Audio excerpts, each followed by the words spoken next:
Americans are being kept in the dark about how and why they're being followed by the nation's security agency. A civil liberties group in the U.S. asked the FBI to spell out what techniques it's using when it tracks citizens. But as Ganesh Chikan explains, the reply raised more questions than answers. Everybody knows that the FBI uses all sorts of tracking devices on cars, cell phones, and whatnot, everything that can carry GPS. The American Civil Liberties Union filed a request under the Freedom of Information Act asking for the Justice Department to reveal the FBI's guidelines, their internal memos as to how and under what circumstances they track people. As of now, there is no clear understanding among Americans of when they will be subjected to tracking, possibly for months at a time, or whether the government will first get a warrant. This is the Justice Department's response. More than 100 pages of completely redacted material, except for the title.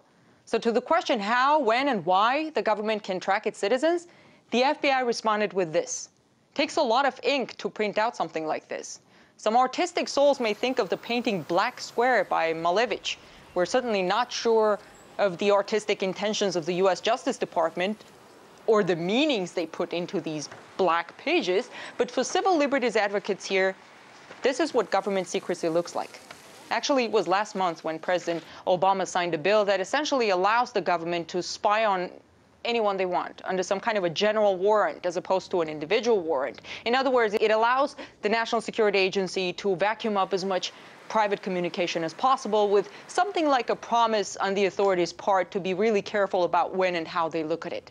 But civil liberties advocates argue that the Bill of Rights is not about the government's promises of good intentions, but about legal guarantees. So President Obama may be very convincing when he talks about individual freedoms. We heard the words in his inaugural speech this Monday. But here is the FBI version of that freedom.